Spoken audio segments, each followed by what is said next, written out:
Recently, US Navy News reported that China is testing the world's largest unmanned underwater vehicle UUV, and this news caused a lot of discussion. This UUV is surprisingly long, between 40 to 42 meters, making the US Orca look like a toy in a bathtub. Looking at the technical details, the size and carrying ability of this UUV are notable. It can carry at least 6 to 8 heavy torpedoes and can do long-time spying and fighting. In today's sea battles, being hidden underwater and having attack power is very important. Such a huge machine can easily do spying work and can also suddenly attack enemy ships when needed. Its way of fighting is worrying. Some articles suggest that the trend of this UUV shows China is quickly catching up to or even passing the US and the West in underwater fighting ability, especially with its strategy of not showing off, just doing. This progress is causing concern. The way modern wars are fought is changing a lot, especially in the Asia-Pacific region, where countries are clearly spending more on unmanned weapon systems. When looking at the current global security situation,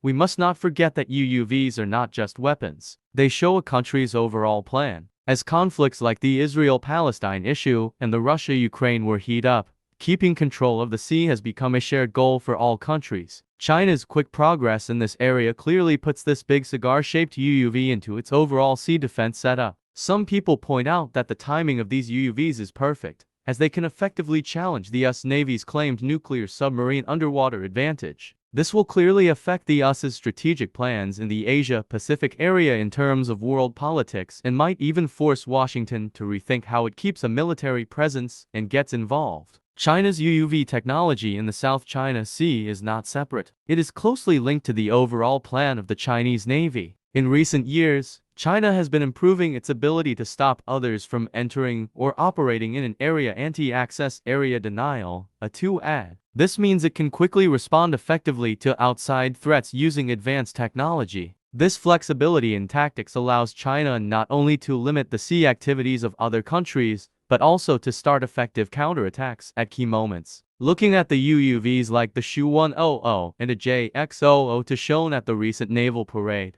we can see China's underwater power slowly taking shape. Further study shows that the Shu-100 and a JX-00 not only have the fighting abilities of traditional submarines, but also use advanced artificial intelligence, which clearly boosts their fighting power to a new level. The US and its allies clearly feel pressure from China's fast development of UUVs. Just a few days ago, the US Ohio-class cruise missile nuclear submarine entered the Philippine Sea, but China's UUVs were already showing strong spying ability in the South China Sea. This made the US submarine feel uneasy when getting close. Most people outside believe that this progress by the Chinese Navy means the balance of power in future sea battles will change a lot. Because of this, NATO countries are also speeding up their research and spending on UUVs, trying to close the gap with China. However, everyone knows that catching up in technology is not easy, especially in the area of unmanned fighting. As technology keeps getting better, China's UUVs will play a bigger role in sea battles, especially after 2030. As the technology becomes better and tactics are improved,